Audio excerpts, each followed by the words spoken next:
I was taken by the morality police because my pants weren't wide enough. And they take you for the weirdest reasons, okay?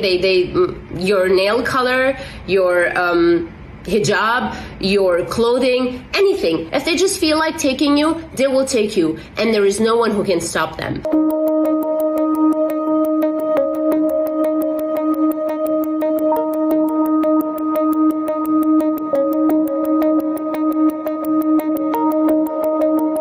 A few years back, I was in Iran. It was the last day in Tehran, and I was on the road with my cousin when a woman suddenly came in front of me, like literally this close.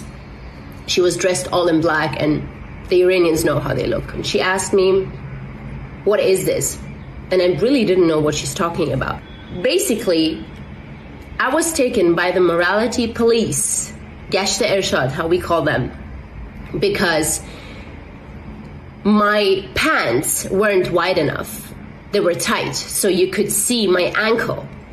Even though my manteau, which is that thing what you have to wear, which has to cover your bum and cover everything basically, was as long. It was so long, it was covering my ankle, but my pants were not white.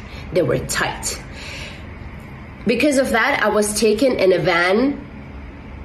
In the same van that Mahsa was in, I was taken in, and I was taken to the re-education center where they took Mahsa as well, until someone comes and picks me up with the right clothing.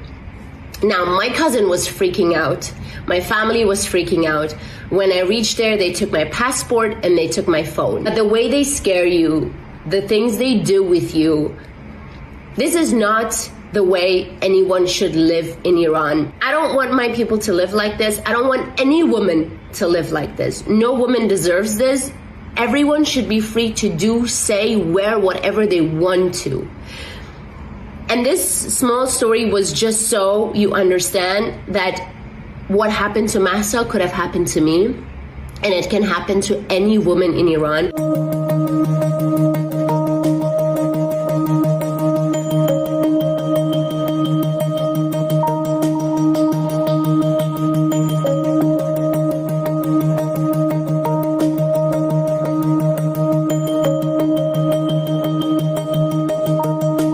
We just need right now is help.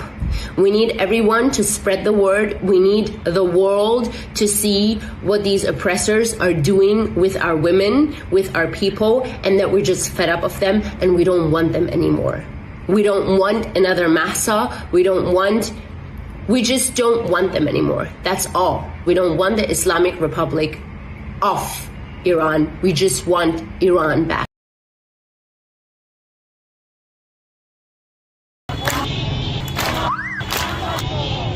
Being in a protest is like being alive. Iranian women have been deprived of their fundamental rights for years. I feel alive again when I hear the chant "Women, Life, Freedom" in protests. Women in Iran cannot choose their clothes, cannot choose the job they want, cannot get a divorce without their husband's permission, cannot marry without their father's permission, they cannot sing. And that is not all of this painful and tragic story. I do wear the hijab myself, however I do believe in freedom. To force women to wear hijab and deny them their fundamental rights is the most inhumane act. I see these protests as a war, since the regime uses tear gas, batons, electronic shockers, plastic bullets, ball bearings and real bullets. They kill people for real. They close the doors of universities, arrest students and shoot them. I find it unbelievable that we don't have any right to protest safely. As if we were their enemies, they attack us. It turns you into a warrior. I've been to the protests. I ran to avoid arrest. I smelt tear gas. My vision was blocked. I continually heard shots being fired and my people yelling that they had been beaten. I know for sure that my beloved sisters in Iran take part in protests to take back their normal life.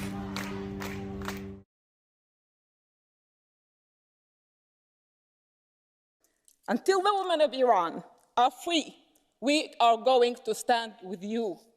Jian, Jian, Azadi, women, life, freedom.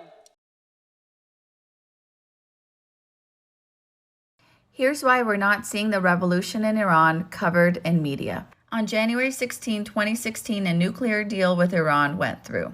This deal was for billions of dollars, and most of the citizens there did not approve of it. None of the money went to building infrastructures within their communities, but went to line the pockets of the leaders. After Trump's presidency, the nuclear deal was removed. But as of recently, the Biden administration has been negotiating with the leaders of Iran to restore the nuclear deal. And therefore, covering this revolution in the media could really hurt the restoration of the nuclear deal, which we're unsure of if it's even going to go through or not at this point.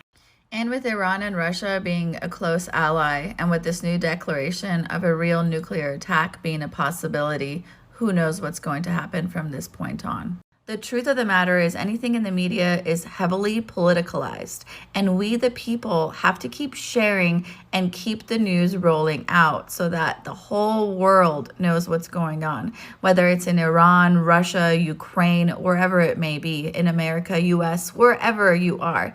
The people are the new media outlet, and that's why it's important for you to share what you're seeing.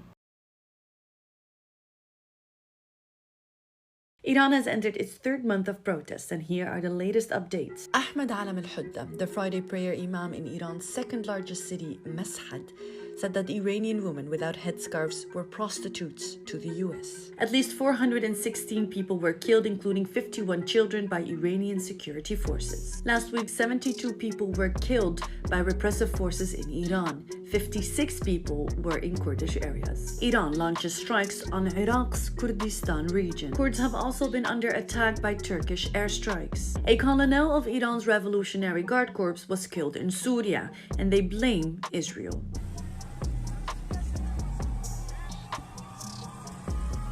Protesters set fire to house of Khamenei, Iran's supreme leader. The economic daily Yohani Sanat was shut down by the judiciary after publishing an opinion piece about the death of 9-year-old Kian Pirafalak and criticizing the riot police. Second death sentence over terrorizing people in the street using a bladed weapon, setting fire to a motorcycle of a citizen, and attacking a person with a knife, according to Mizan Online. IHR Director Mahmoud Amiri Mukhaddam said to AFP that he fears mass executions, as many are at high risk. As many remember Bloody November in 2019, where at least 3,000 people were killed over the course of 3 days. Women in Iran use sanitary pads to cover surveillance cameras in Iran. During the England-Iran match at World Cup 2022, Iranian fans booed during their own national anthem, and the Iranian football team refused to sing the anthem before the game, which many considered to be brave. Iran's World Cup captain said, سلام خدمت دوستان عزیز.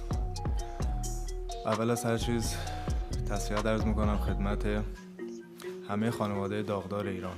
On November 24th, Iran football coach Carlos reacted at the pre-match conference. It is you don't ask the same kind of questions to the other coaches and to the other national teams, knowing that they have so many problems home. The United Nations holds an emergency special session over human rights in Iran on November 24th. I call on the authorities immediately to stop using violence and harassment against peaceful protesters, and to release all those arrested for peacefully protesting, as well as, crucially, to impose a moratorium on the death penalty. The UN voted to create a fact-finding mission to investigate human rights violations in Iran. The Islamic Republic of Iran deeply regrets that the Human Rights Council is abused once again by some arrogant states to antagonize a sovereign UN member state that's fully committed to its obligation to promote and protect the human rights.